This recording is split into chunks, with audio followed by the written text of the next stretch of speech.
Yeah, boy, it's August 27th, and it's episode 87, and this is the Fantasy Football Auctioneer. I'm your host, Uncle Buckets. The Fantasy Football Auctioneer is the official podcast of thefantasyfootballauction.com, the internet's only website dedicated to fantasy football auctions. You can find us on Facebook at facebook.com/fantasyfootballauctioneer, or follow us on Twitter and Instagram. We are at Fantasy Auction. We've got a great show for you tonight. Both of the experts are back. Tonight we're going to talk about last-minute draft preparation, some stuff on budgeting, nominations, maybe some bidding, some sleepers, and, of course, lots more.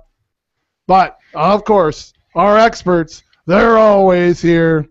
He's marinating, he's photocopying, and he's cutting wood for the bonfire. Slim, how are the live draft preparations going? They're going pretty good. It's hard trying to squeeze those things in there. But yeah, it's all shaping up. I'm excited for Sunday. I was saying to my wife today, I'm pumped for this draft. I just want to see what everyone's going to do at the draft this year as far as their strategy. I think it's going to be totally different than any other year, and I'm just anxious to see kind of the approach everybody takes. You're not talking about the jugs machine again, are you, Slim, when you said trying to squeeze those things in there? I had a flashback there. Sorry. My turn it wasn't my turn to talk. No, I just got way off. Got way off. Sorry. Bad. No right. jugs. Well, let me introduce you first, and then you can... Sorry, yeah. I jumped the That's gun there. okay. I got excited. Well, as you can hear, he's back from Vegas, a little more tanned, a little dehydrated, and a little bit richer. Blister, how was Vegas? 2 out of 3, Bex. 2 out of 3 ain't bad. Tan, the dehydrated, and I think Vegas got a lot richer. I don't know what's going on with that place. You think you throw you a bone once in a while. I'm not going back there for at least 6 months now.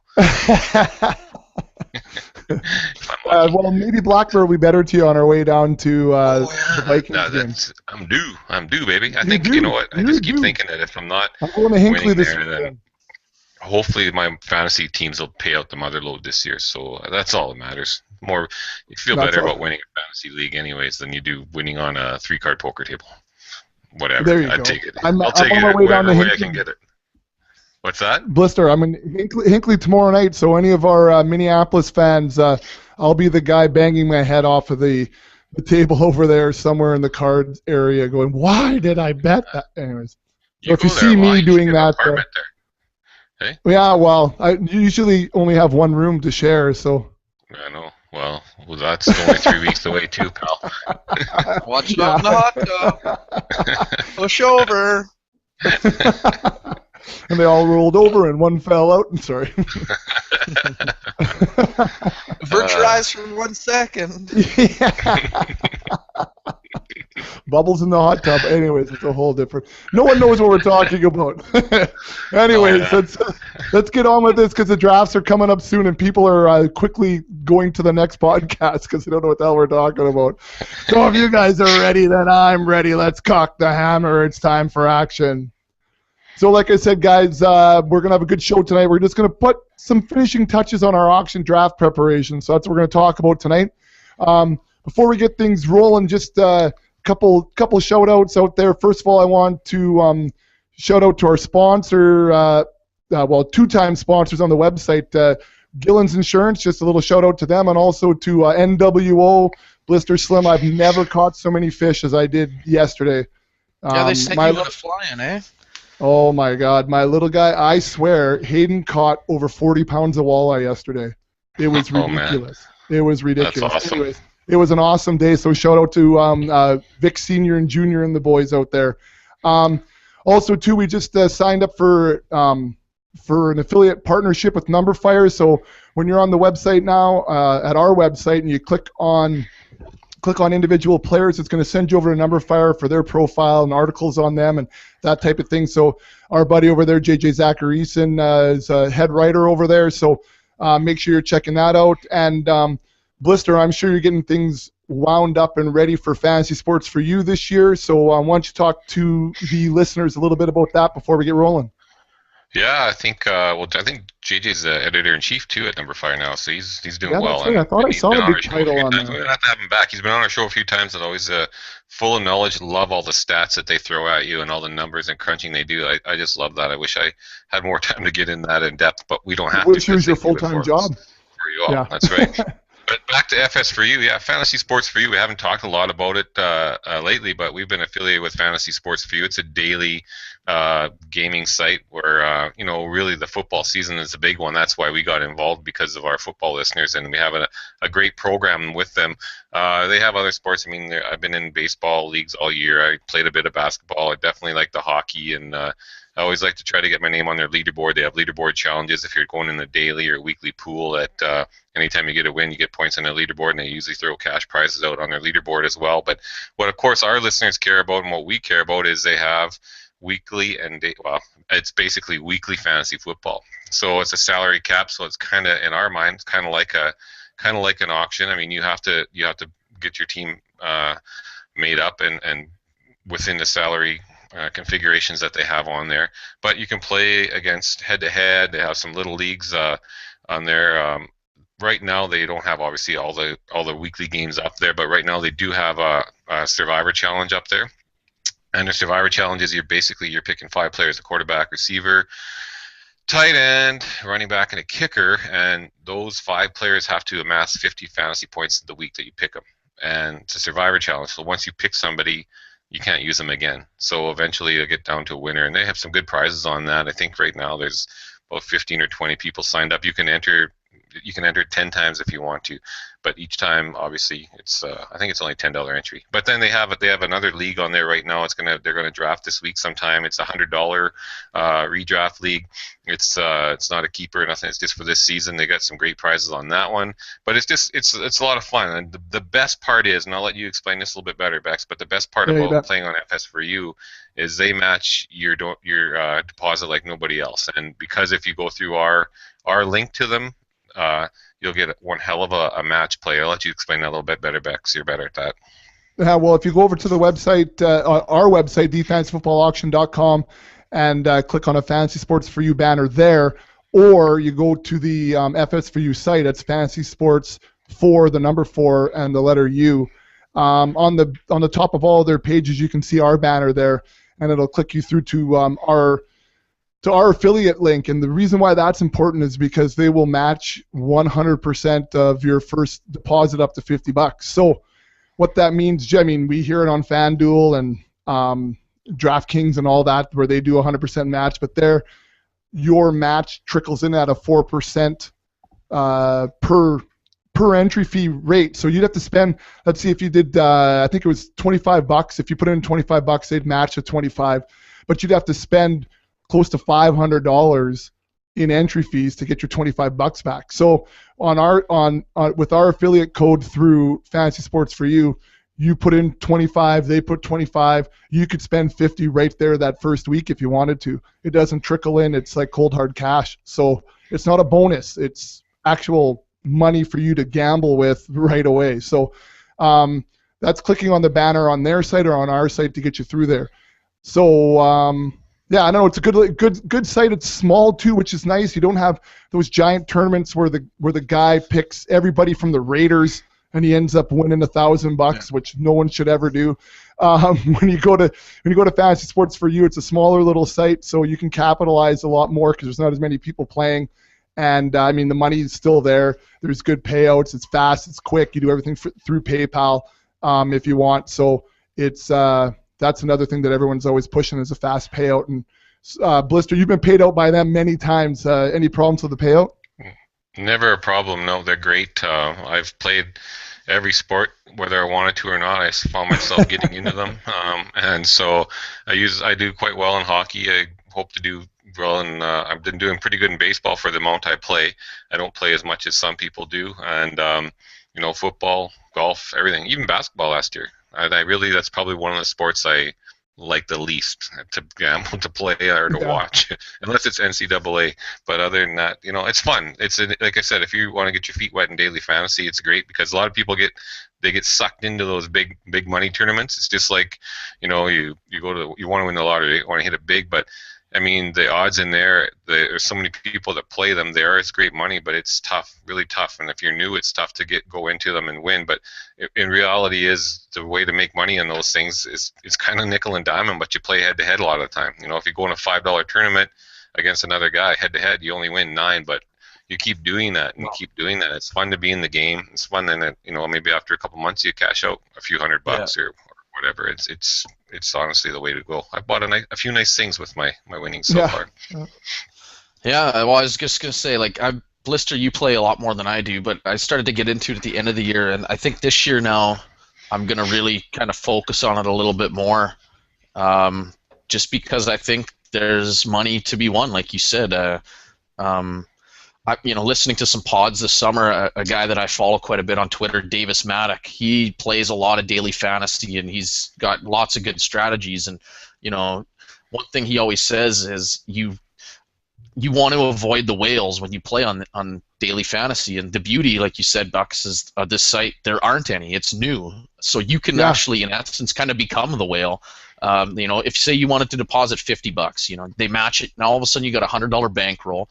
Like Blister said, you make your money nickel and diming. You play heads up. You play in 3-man, tournaments and stuff like that, or matchups. And yeah, you maybe bet 5 and win, 10 total if you win. But if you do that, in 5 games that week, all of a sudden you've increased your bankroll significantly.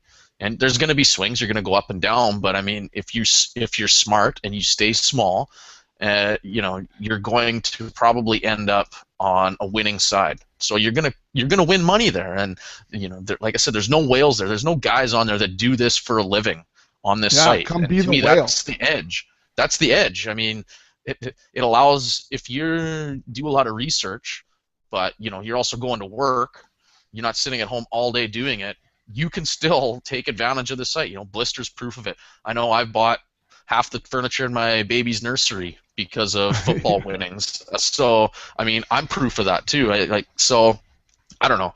I think if you're going to get on a site, and this isn't to knock any of the others, I mean, they're good too, but you're going to avoid the professionals that play on these sites if you sign up to this site. And, like Blister said, it's nice to go on those tournaments, hit the home run, but maybe you only do 2 of those dollar tournaments, and the rest, you're spending your $5 or on head to head, and you're pounding maybe 2 lineups in all of your leagues that you're in every week, and hopefully you win more than you lose, and you should. So yeah, it doesn't. You got to get on there. But a lot of people don't realize a lot of those big tournaments, dollar entry, you win 1,000 or something like that on those other sites, is they're unlimited. A lot of them you can sign up for as many of them as you want. Like, so you can go in that one tournament, you can enter 15 teams or 20 teams. So the big guys, the people have the bankroll. They're not entering the tournament one time. They're entering it with about 15 or 20 different combinations, And often, like Bucks introduced this part with, it's some guy that picks the 4th string receiver because that's all his budget could afford from Jacksonville, and the guy goes off for 3 touchdowns one day that nobody's ever heard of, and that guy, he wins the thing. So it's hard because it's just like going in a poker tournament with some newbie that plays a 10-4 offsuit and runs a full house on you or something stupid and takes you out. Like, that's the kind of, it's really similar to, it reminds me of a lot of playing poker tournaments and getting bad beat by bad beat by the robots. Been in there a few times too. All right. Anyways, fantasysports4u.com, the number 4, the letter U, or head on over to our website, click the banner, and it'll take you over there too. You can only get the 100% match if you enter through one of our links. So that's your incentive to click on the banner on the top of their page or go through ours, because you'll get the 100% match on that. All right. We should start talking real fantasy football here, guys. Oh, yeah. Yeah. Okay. All right. So let's get to one quick Twitter question, and then we'll roll. By the way, Slim, I know people are listening because I got positive feedback and negative feedback on the intro music, so I did love that. It was polarizing. It was. It's good. It's good. I don't know. I mean, no one said to get rid of it. They just said that they lose a little respect, the one guy said every time he hears it, but right. didn't get rid of it.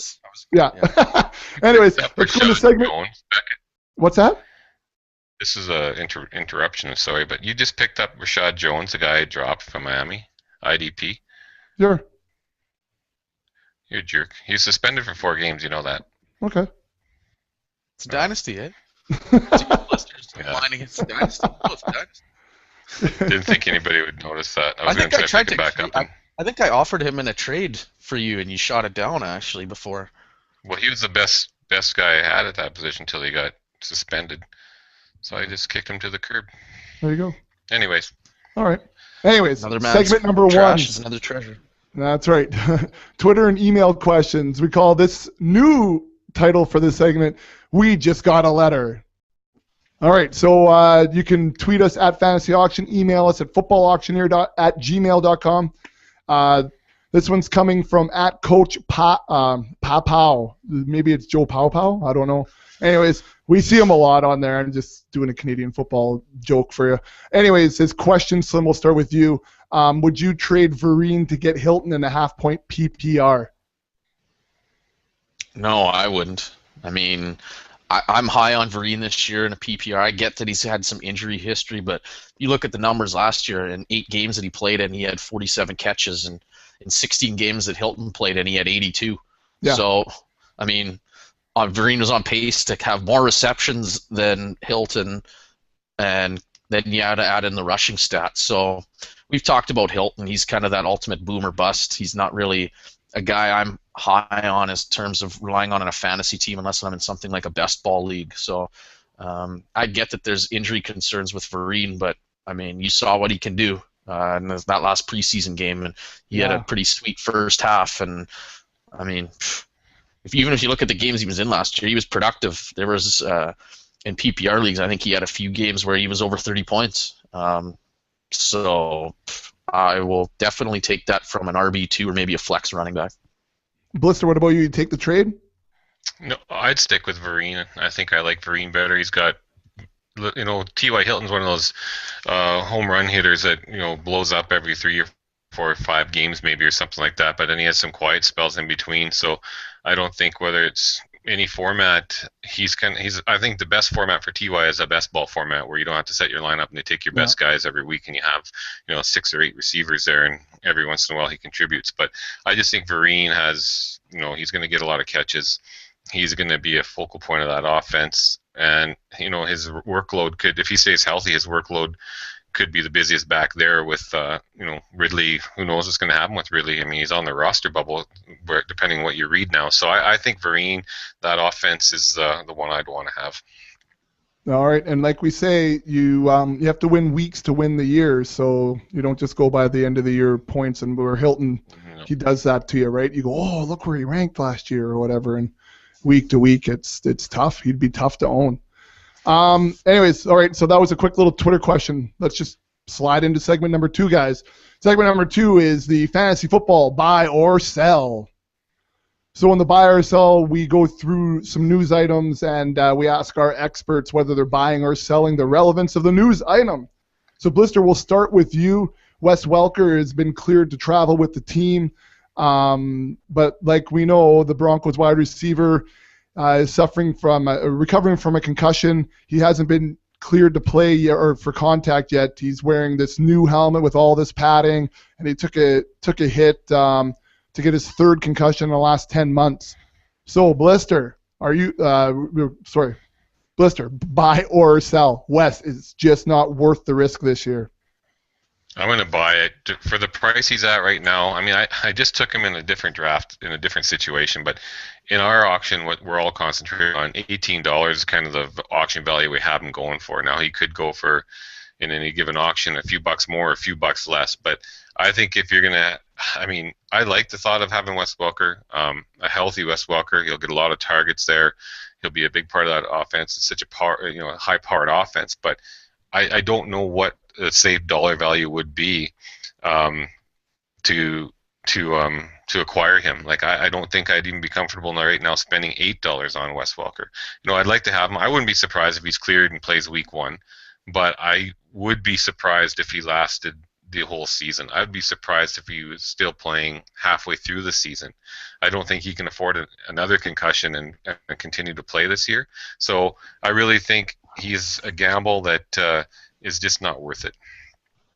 All right. Let's move on then to number 2. Slim, we'll go to you.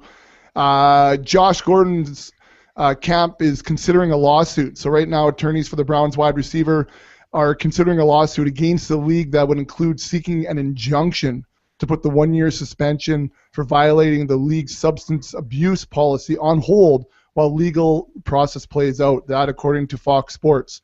So, Slim, buy or sell. If you have a deep bench, it still may be good to draft Josh Gordon. Buy, for sure. For I mean, sure. if something happens here and they can appeal and they end up suing and it does hold some water and they have to hear it, there's a chance that maybe his suspension gets put on hold.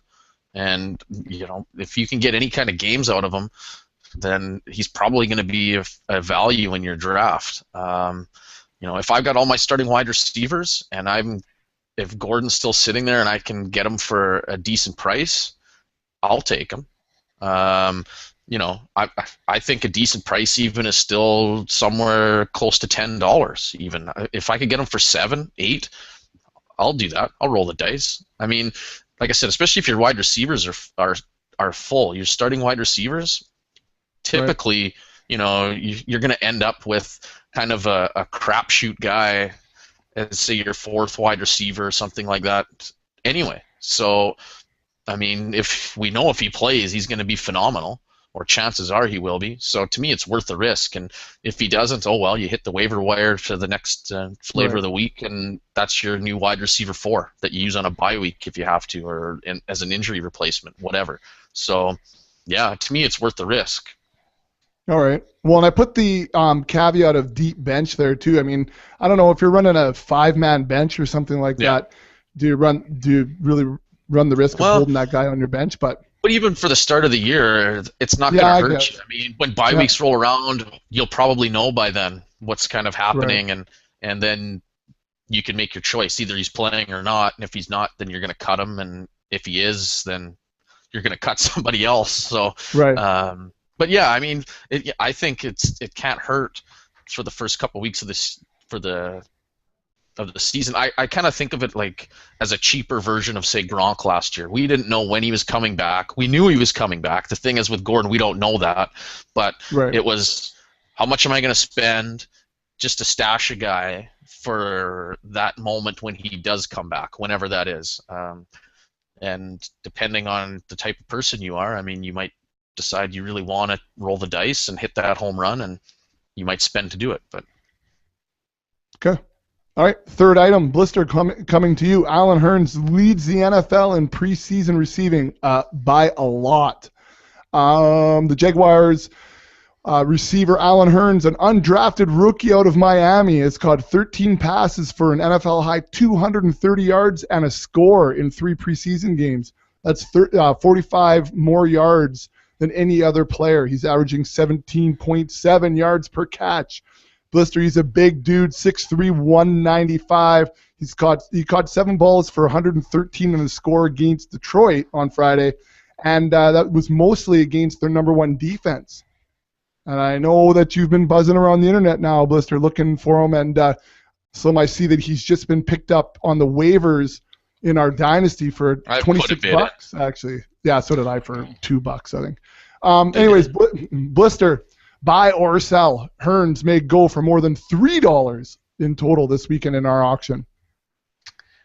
Well, I sell that. I think he might go at the end of the auction for $1 or $2. I think, there's going to be a lot of receivers out there that have a little more name recognition that are going to be, those later receivers. I'm thinking like Marcus Wheaton, Justin Hunter, perhaps Jared Boykin, in a lot of auctions I'm in. Andrew Hawkins is a name that gets thrown about there that we know a little bit better. Their roles kind of looks a little more juicier than what we have going on in Jacksonville. So I think he's a guy that, based on this recent news, obviously the guy at the bottom in our dynasty, there's going to be, everybody from that dynasty is just going to see that he was picked up, and I think it went for $26 on the waiver wire. So all of a sudden their attention has been drawn to him more so than maybe it was an hour ago.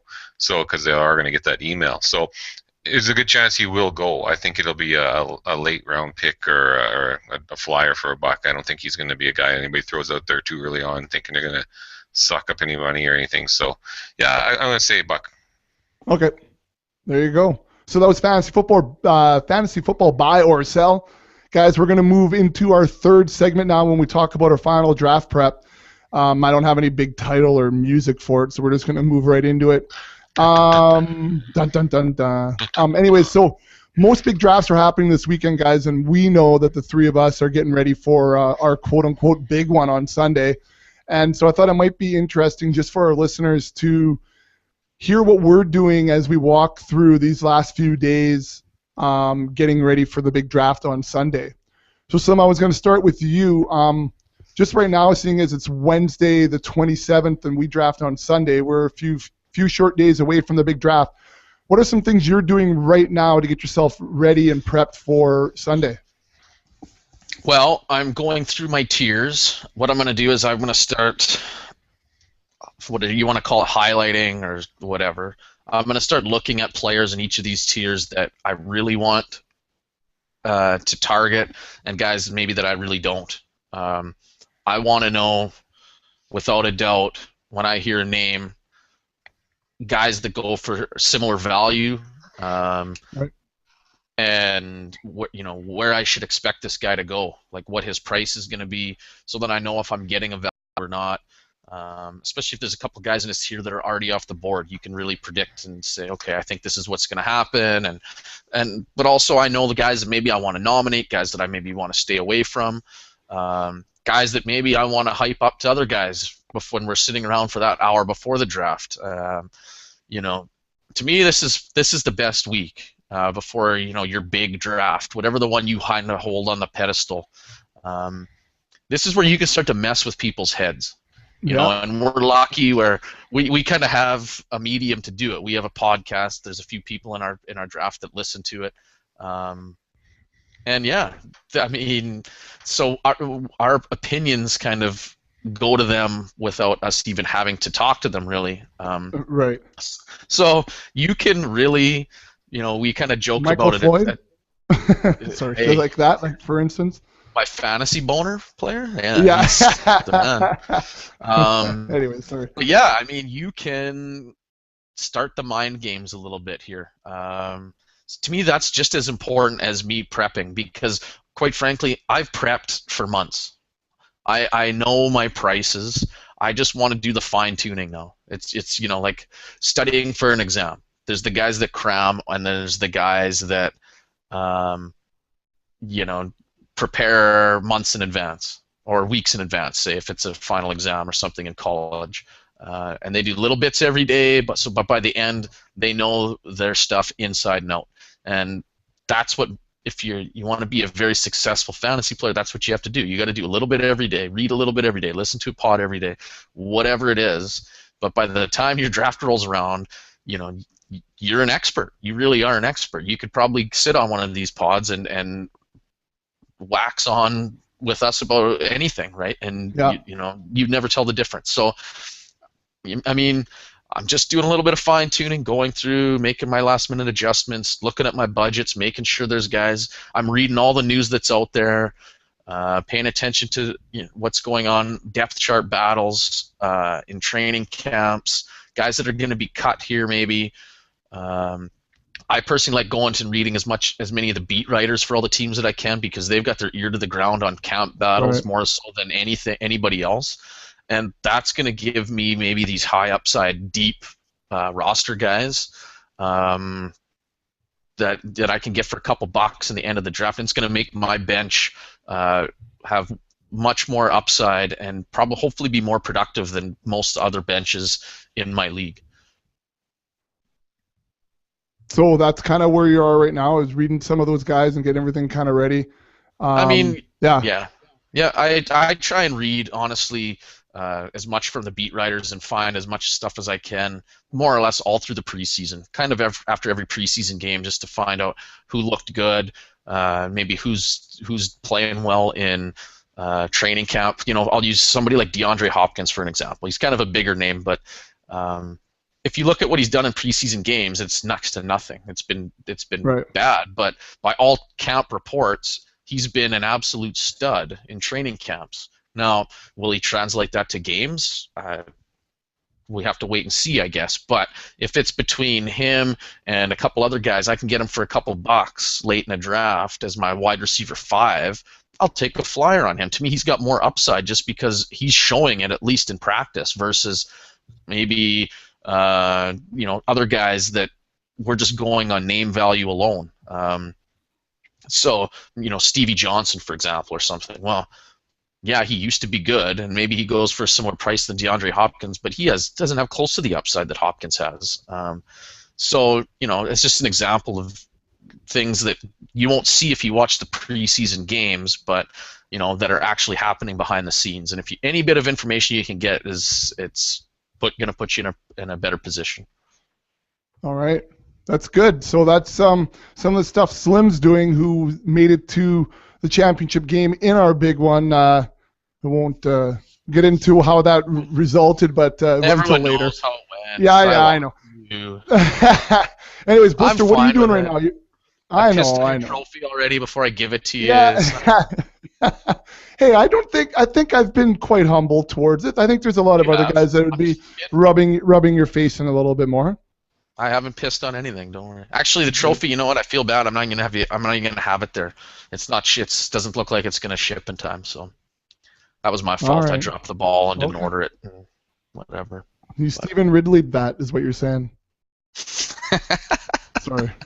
I'm sorry.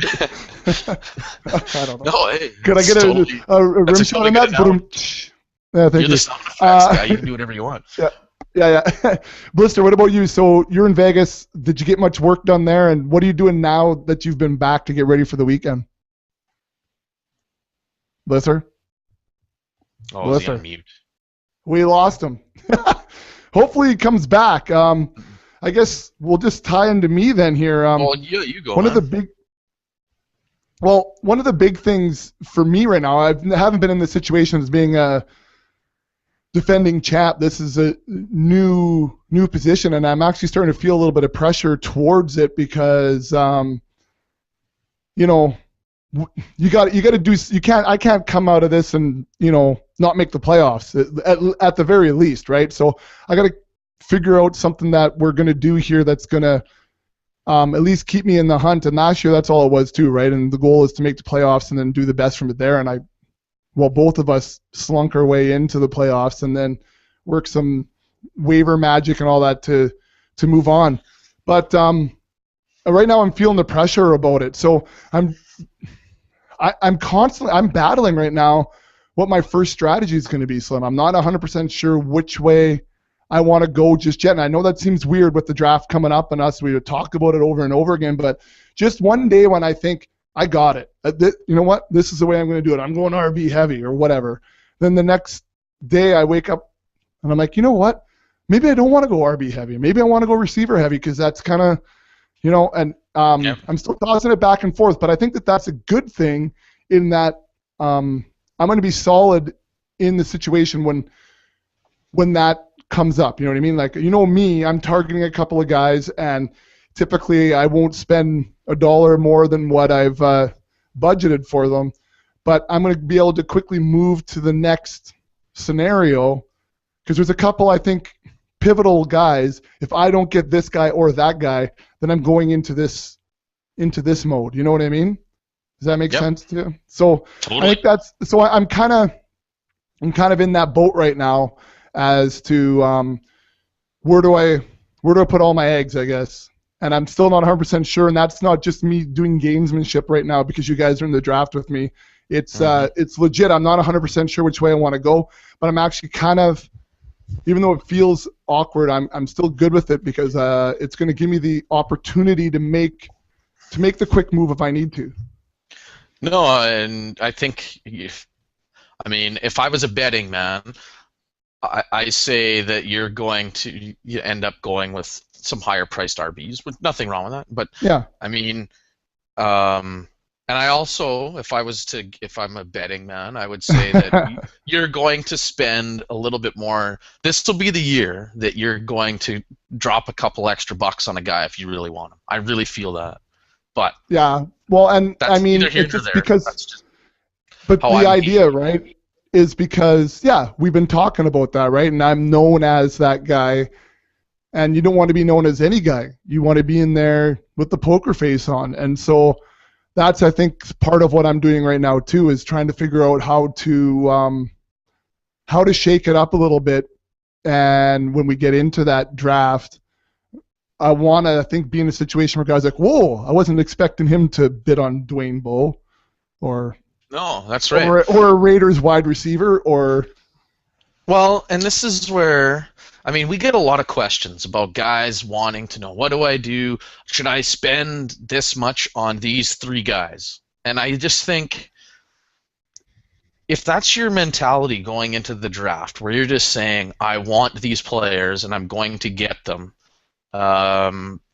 you're really hamstringing yourself as to what you're capable of getting, in this draft, because you're just pushing yourself into a corner. If you get into a bidding war, then all of a sudden you're screwed, and now you've got to scramble into plan B or plan C, and you might not have that. And this is where I like what you're doing, and I can honestly say, and again, like you said, this isn't gamesmanship.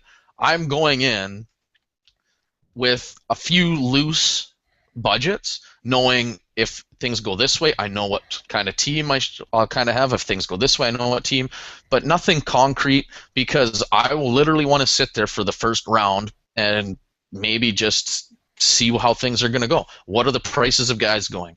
This is what's going to dictate to me which way I'm going to go. And I know that certain players that I might like that could very well be nominated in the first round.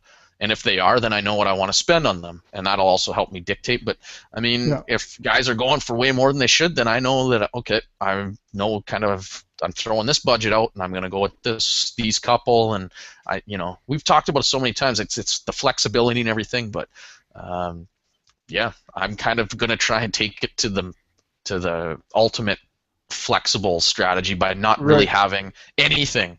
I'm just going to go there and say, okay, this is what I got. This much spent on my starting running backs right now. All right, quickly, I know how much I want to spend on my receivers now, or how much I can spend on my receivers and things like that. And that just comes from, I think, drafting.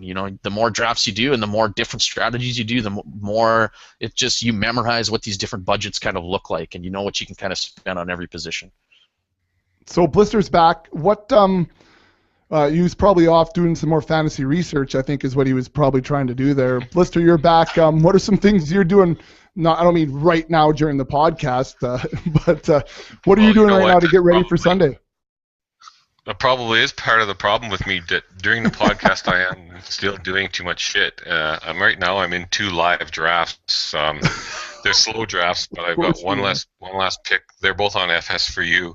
Last night, Slim and I did a draft. It was a 2-quarterback draft. It was the Canadian Fantasy Football League of, I guess, basically what it was, thanks to our buddy Neil Parker there. He invited us, and they have writers who were born in or based out of Canada, Canadians, obviously, but I mean, you could have moved here. Funny how that happens. But people. So we had a league. So typically, you ran a 12-team league. Slim and I, he invited, so we got in.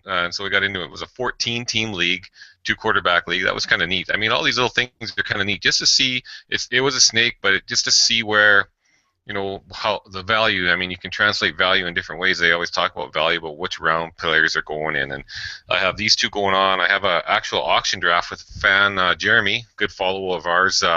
Was in their league last year, so I actually have an auction draft online Saturday night, and that'll be great. That'll be my last test to see how it goes. So, Jeremy, if you're listening, don't rat out any of my strategies and see who you suck me in on buying, because I don't want the rest of these guys to have any more advantage than they already do. So, I do a lot of that. I'm in drafts, obviously doing some mocking.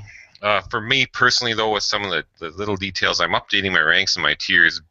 And I mean, that's probably all I'll take into the draft is my own personal rankings, tiers, and things like that, because I want that's where I seen the value in these guys. I was really surprised when I looked at, when I originally did that for the first draft kit when we got it out on June 1st, how I still feel the same way about a lot of players, and how some of the stuff that I felt earlier on is coming to fruition.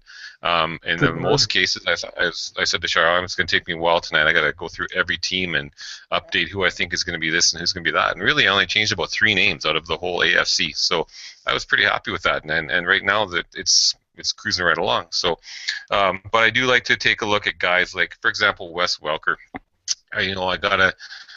So we already talked about Wes, but I mean, with his concussion problems and the chances of him not playing an entire season, or who knows how long he could play, who's going to be the next man up? And we all know Cody Latimer. He's the big name. He's the shiny new toy in town, so he's going to gather a lot of money. He's good. He will be good.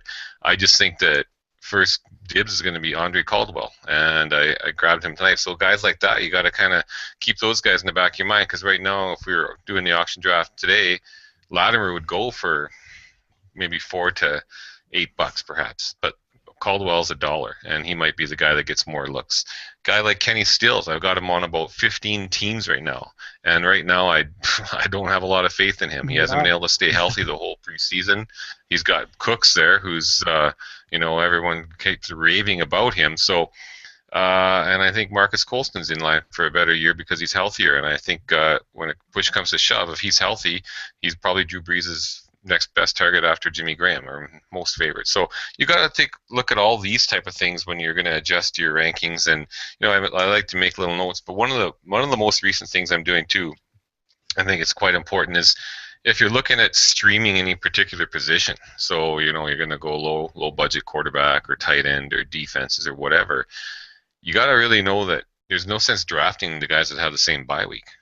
So you have to have that bye week thing right handy for you. Like I was looking at, in the leagues I'm in right now, I was looking at, for example, week 4, Cincinnati, Cleveland, Denver, Seattle, St. Louis. I was looking to try, in the one league, I'm kind of streaming quarterbacks. So Cincinnati, I got Dalton because he's still, he was a 3rd quarterback last year, but he's going around 16th or 17th right now, and you're going to get him in the auction for $2 or $3. But then, in St. Louis, you could have Carson Palmer out of Arizona, and now you could have Sean Hill.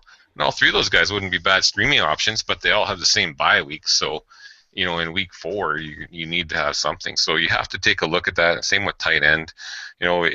Week 10, for example, Rudolph plays in Minnesota week 10. Jordan Reed from Washington both have bye weeks. Week 10 they don't play week 10, but they have bye weeks week 10. A nice combo of tight ends to have. But in week 10, you got to keep that in mind. Now, another thing I also look at is if I can grab a decent player, there's in that same range of Rudolph and Reed, Pitta, Olsen, a lot of these guys, and if I'm pretty confident with them and they have a decent schedule, I might take a quick glance at the strength of schedule. Then there's no need to even buy another tight end. I'll just pick up somebody for the bye week down the road. If I'm really, you got to look at that kind of stuff too. Travis Kelce's going to be a popular name that a few of us are going to think about, and you might be able to get him for $1 or $2, and he could be Julius Thomas this year. I don't know who else Alex Smith is going to throw the ball to. So just different things like that. Well, that's it. That's all, right? So bye weeks are important. Strength of schedule, I'll glance at. If it's a stud, I don't care what their schedule looks like. I'm buying them if I want them, and they're playing every week. But if it's coming down to my wide receiver 3, perhaps, or if it's coming down to a few guys on the bench, and I look at their strength of schedule, and this guy's got a killer schedule, and this guy looks to have a pretty good one, a more favorable one, then that'll be my deciding factor. If I'm bidding on a guy and I look over at the schedule and that's pretty tough, well, I'll let that guy go, and I'll grab this guy instead for $1 less or $2 less. So a lot of things. You know me, I've got papers and about 50 different thousand apps opened up on my iPad. I'll have the computer going, I'll have my phone going off, and I'll be reading and soaking everything I can in and just hoping that I don't forget anything when I get to the draft. Or something happens at the draft where it causes me to forget stuff. Well, I'm just kind of hoping James is going to be there so that he can distract me just enough to let me pick a good team. Dice, man. No way. Damn it. No. You're on your own. No, that would have been good. Yeah, that would have been good. It was funny when we were in Vegas. James and Goosh were there, and Goosh, Goosh talked James into betting $100 on the Seahawks Bears game, and and so they put 50 down that the Bears would be leading at the half, and then 50 more that they'd be winning at the end of the game. And James is like, yeah, sure, yeah, okay, yeah. And then he comes back and he's pumped up, and I was like, it was fun, but we were having a hell of a time getting the game on the TV first of all, and then. We get it on. He's like, this is a big test. This is a really good test here because, and of course, he's got the updates coming off his phone. Bing, bing, bing. Get this game on. Finally, they're up, but they're down 7-0, then 14. But he's getting like, this is a good test. We got a big high-powered offense. They got a great defense, and this would be a great test. And it really would have been. But I mean, in Seattle too. And then all of a sudden, so James is like, he looks at him like, what? We're losing. Like, what's going on here? He goes, well, they were pretty big underdogs. And James almost spit out his drink. Underdogs? He said, what are you talking about? And so you talked me into spending $50 on a long shot. He said, thanks. It was funny because they're like the odd couple, those two. They're hilarious. They are, yeah. It's great. So, Slim, anything here in the last few days you're kind of waiting for information or a stat to come in or anything like that? We're a couple days out and you're just like, I'm just going to keep my ear to the ground here because I'm waiting to hear if blank happens so that I can take care of that in the draft. Anything along that lines? Not really that it jumps out at me. I mean, no, I don't think so. Nothing that's that's glaring. I mean, obviously, I think we're all waiting for Josh Gordon. To me, that's probably the biggest thing that is going to have a bearing on as far as who's going to play and who's not. I think Gronk, obviously in New England, you're paying attention to that quite a bit. Blister touched on Welker. To a lesser extent, I think he goes as far as production or what you can expect production-wise. But other than that, I mean, I'm just reading everything and just seeing who's performing well and who the coach is like and who's building chemistry with their quarterback and things like that, and just trying to gather as much information as I can. All right. So, Blister, if the draft is right now, and I know that it's going to be different come Sunday, so that's why I don't feel uncomfortable asking the question. Who's the first nomination if it's tonight? Right now, you have the first nomination. Who are you putting out? Andre Ellington. Ooh, that's the first one. And why Andre Ellington? Well, my thinking here is, I think Slim would love to have him on his team, and I would too, sort of. But I'm thinking that if I was throwing this about, and here's a couple things to think about.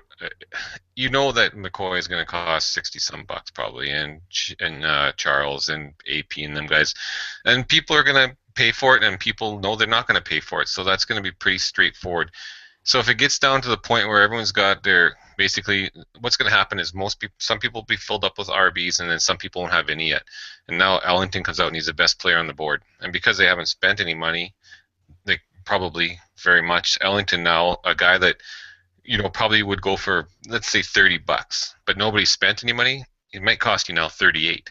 I think you throw them out there earlier. Guys like that, you think of that because we've been in a couple drafts like this now, and guys are going to be bidding on him, and they're going to say, and why wouldn't you say this? I mean, I'll let him go. It's at 24, 25. Yeah, there's lots of guys. I'll let him go because I can save that $25 and put it towards Jamal Charles later on, or I can put it towards Adrian Peterson.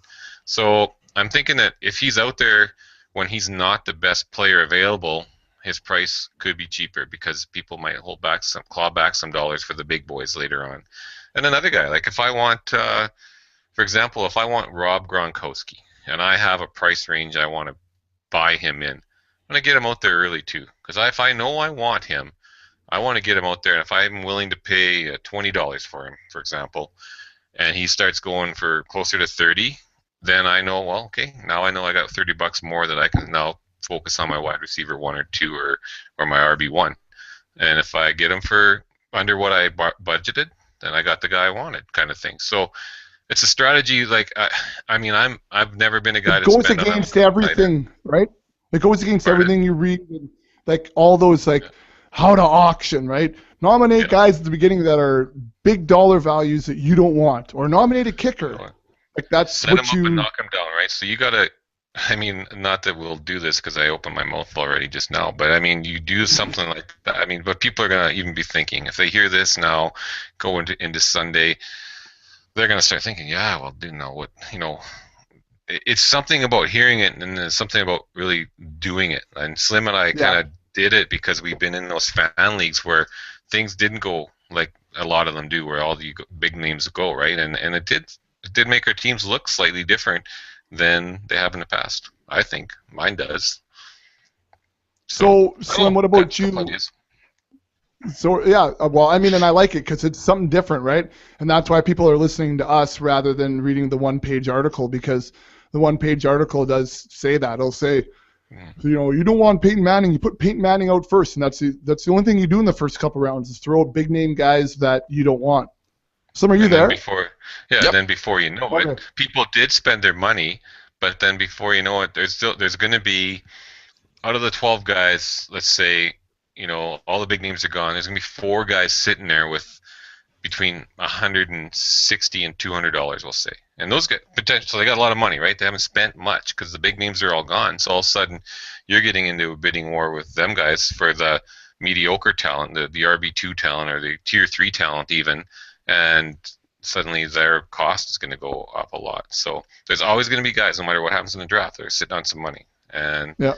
and they're probably if it's and if you'll know the guys, like there's nobody in our draft that's not going to know who Andre Ellington is or the names that are going to be in those top tiers. So if you're in a different draft and guys that were a little less educated Don't know than you, Andre Ellington. yeah, I want to be in that league. yeah. Well, I could think of somebody like I'm There- drafting a team for somebody this week, so Slim, what about you? Well, I actually heard a story. What was I listening to? I was listening to a pod today where they were talking about a guy drafted a team for somebody else, and they said the only stipulations they wanted the Seattle DST. So the guy took him in round 3. He was drafted for someone else. Anyways, Slim, They're going you have the earlier, first earlier. nomination tonight. Who is it? Well, it depends, I think, on my strategy. I agree with Blister to an extent. I'll say if I'm going to go for some high-end receivers, I know I want to get at, say, 2 of them, I would nominate somebody like Jordy Nelson, Antonio Brown, Pierre Garçon, somebody that you have just below those elite guys. Because you Top kind of tier. know how much Calvin Johnson's going. You kind of have an idea how much Demarius is going to go. And if you throw out one of these guys, like, say, Jordy Nelson, for example, that's just below them, guys are going to be hesitant, kind of like Blister said. I think they Yeah. might be a little hesitant. They know he's a wide receiver 1. He's a lower wide receiver 1 in a lot of people's rankings. So Yeah. they're going to say, you know what, there's lots of wide receiver 1s out there. I'm saving my money. I want Demarius. I want Brandon Marshall. I want Alshon, whatever. I mean, they know a handful of guys that they want to be their quote-unquote wide receiver 1. Okay, that's great. If I can get then a deal on Jordy Nelson, guess what? I still got tons of money I can go and get Julio Jones, A.J. Green, Demarius Thomas, whatever. Now I've just got 2 of these guys, and I got one of them at a discount when Right. Demarius gets nominated in the 2nd or in the 3rd, whenever. So something like that.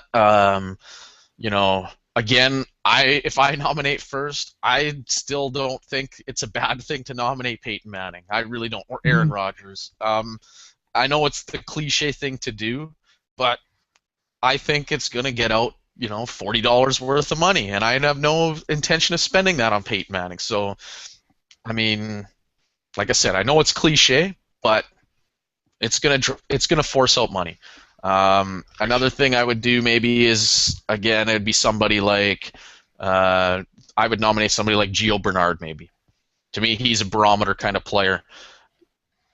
He goes as a low-end RB1 a lot of the times. In my opinion, I don't think he belongs there. So I want to see what kind of value he's going to get, because then he's going to dictate to me what a lot of the other kinds of running backs that I want to target are potentially going to go for. So if he's there for a value, I'll take it. But, I mean, I don't think he's a player that I'll ever get, because I don't think he'll ever go for the price that I'm willing to spend on him, and that's okay. That's, to me, like I said, he's just out there as a feeler. I'm cool with not ever owning him, if that's the case. but I can at least then see what's going to happen, or hopefully predict what's going to happen in the next couple rounds as far as prices, and I can kind of make some adjustments to my budget right then early, and hopefully it'll help me later. So I think when you do that, that's sorry, Bex. I think it's very similar to kind of what I was saying. Like you're not throwing out the top tier guys, and I think you often say too, throw out a big name guy that you have no interest in, right? That someone is going to suck a lot of money out. But when they're throwing out a tier 2 guy, it's a guy that you might have some interest in. If the price is right and you see it, you're willing, in your mind, on your budget, on your cheat sheets or whatever you want to call them, your tiers, you have this guy rated at this much, and you kind of do like him. So say you kind of do like Gio, and all of a sudden he goes for $35, and all this because people are saving. Then I mean that's kind of a guy you might be able to grab, because I mean at that point, if you want to. When you're throwing out the big name guys that you don't want and you want them to spend, if you're trying to get a deal, then you might be wanting to throw out a guy early on that is like that. So you're throwing out a lesser guy, the bottom end of the RB1 column, maybe an RB2, when a lot of the RB1s are on the board. Otherwise, you're going to have to do that. You're going to have to flip it down. All the RB1, the tier 1 guys are gone. Now you're going to have to throw a guy you kind of have your eye on maybe in tier 3. Well, there's still a bunch of RB2s on the board. If that's the only way you're going to maybe sometimes get them for a deal. Yep. Still there? I am, as our host. Uh-oh. Taking turns kicking each other out somehow tonight. So... Yeah, I don't know. But anyway, like you were saying, I mean, I agree. I think, in my opinion, everybody has... I'll own anybody. Yeah. I will own Peyton Manning. I know you will too. I mean, there's just there's nobody that I will outright say it's I'll never own you. It's like people ask me when in say our leagues where you can have trading. Well, who's on the trade block? Like I don't even bother putting players on the trade block because you can have anybody on my team for the right price. Sure. But it's all about finding what that price is. So I don't know for sure. I mean, that's just it. I mean, there's guys that like I wouldn't like tonight. I acquired Sean Green in our dynasty trade. Do I like Sean Green? No, not at all. But it doesn't look. I have Bishop Sankey. It doesn't look too great for him to become that dominant lead back right out of the gate. I mean, he's got work to do. Maybe he's not even that talented. I don't know. I think he might be more talented than Green, but it just might take some time. So I needed somebody. And he's a guy that, in the particular situation, he wasn't very valuable to the guy who owned him. There's 4 running backs he would start ahead of him any given week. So I was able to give up a receiver because I had a lot of depth. And, there's a guy. But any guy, every guy has some value. It just depends how everything unfolds. I don't know. So we probably lost Beckett, eh? Yeah. Just a quick thing. What's your thoughts on handcuffing then? I mean, obviously you're down it in that dynasty, but I wouldn't say that's necessarily a handcuff. But like if you got Monty Ball, are you looking at drafting Hillman then in an auction? Ooh. Well, I mean, it depends what's out there. I mean, if I do, I've got Ball in a few leagues, and actually I backed them up with C.J. Anderson in some instances. But I guess it just depends who's out there. If I have a guy, I'm not going to go out looking to do that. If I think at the time Ronnie Hillman or CJ is the best available guy with the best potential, if it's a choice of 2 handcuffs, I'd probably rather have him, one of those 2 guys, in an offense like that puts up so many points versus getting the handcuff for, Ben Tate, Terrence West, who would probably be a little more expensive, but also I don't know how that offense is going to function because without Gordon, I mean, they can stack the box. It's going to make it real tough on everybody. They can cover Jordan Cameron. I mean, I think it could hurt their whole value. So a situation like that, maybe I'd rather have if I was going to get a bench guy, a backup type player, I want a guy that is going to be in an offense is going to have to put up some numbers. Or, lost connection on my end. Beckett lost connections on his end. Pod over. Laugh out loud. I don't know. It says we're going. It says we're going. Yeah. We are live, says. Get back in. I'll see what he says. Otherwise, we can just talk about the weather. Hey, I got a good signal for once. probably on the American Tower. Yeah, so I'm pretty excited though, Slim, for the big day coming up. I think everybody is. Blackie said he was going to be listening to a pile of podcasts this week. I'd like to, but I don't. I can only cut my grass so much, you know. And right now it's hard to do if I'm not doing that. No more haying to do this week because I'm at work. So those were great. Driving around on the tractor, I'd listen to 15 podcasts in a day. It was long, but it was long days. But yeah, I'm just about done. A couple of these FS for you drafts here, slow ones. I'll kind of be happy when those are done. And the one team I got 3 quarterbacks. And that's another thing, eh? If you start Drew Brees, for example, in your auction, you buy Drew Brees, right? You're never going to buy a backup. But Drew Brees' bye week is week 4, I believe. Or sorry, no, he's week 6. So say your starting quarterback was Peyton in week 4. So another strategy, you paid $45 for Peyton in week 4. Are you going to have an easier time paying $1 at the end of your auction to grab Carson Palmer or somebody, or that's probably a bad example because he's also week 4, but you know, grabbing that cheap your bye week filler right then, you know what I mean? Like in week 4, like chances are, you know, not much has happened, but you know, week 4 Peyton's not there, so you just grab your guy right then. You know, you're going to drop him week 5, never play him again. Or do you take that risk to say, well, I'll just pick him up on the waivers? Like, do you waste your waiver budget when you know somebody could say, oh, look at that, Slim needs a quarterback this week, and I think he'll probably go here. I'm gonna throw a bit on. I mean, there's quite a few guys out there that might need a quarterback that week, right? There's in week 4 bye, you got Arizona. Somebody could be starting Palmer, Cincinnati, Dalton, Cleveland. Probably nobody's starting them. Denver, that's Peyton, and Seattle's Russell Wilson. So there's potentially 4 guys that could be looking for a quarterback in week 4 out of your 12-person league, and there's probably about, we'll say, out of your 12-person league, already 15 to 18 quarterbacks drafted during the auction itself. Do you take that into consideration and say, hey, I better spend $1 and get this guy cheap right now? Maybe it's Jake Locke, or maybe it's who knows. And that way you got your quarterback for the bye week. Because otherwise you're going to be spending, if you got 3 guys other than yourself, all bidding, and if in our league, maybe it's different now that we're going to run on my fantasy league, but in the past, if you didn't win your bid that night, then you ran without a quarterback. Right. And some leagues will still be like that, right? Yep. Might be something to think about for you auctioneers. Well, I mean, if it's me, I'm not worried. I still would rather put a skill position player on my bench and see how that pans out. And I would also, I mean, the guy that has Dalton, he's probably got a backup.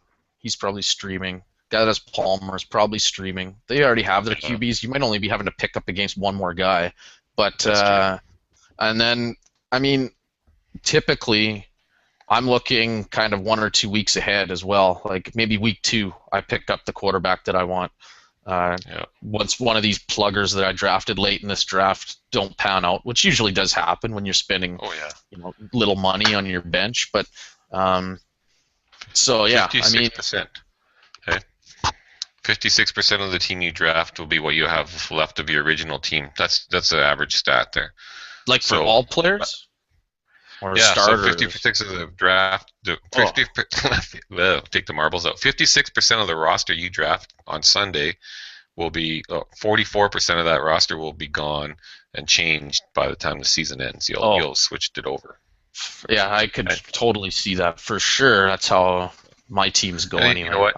Actually, when you think about it, it might be more turnover, but you retained that same 56%. The guys you have dumped, you might have dumped them multiple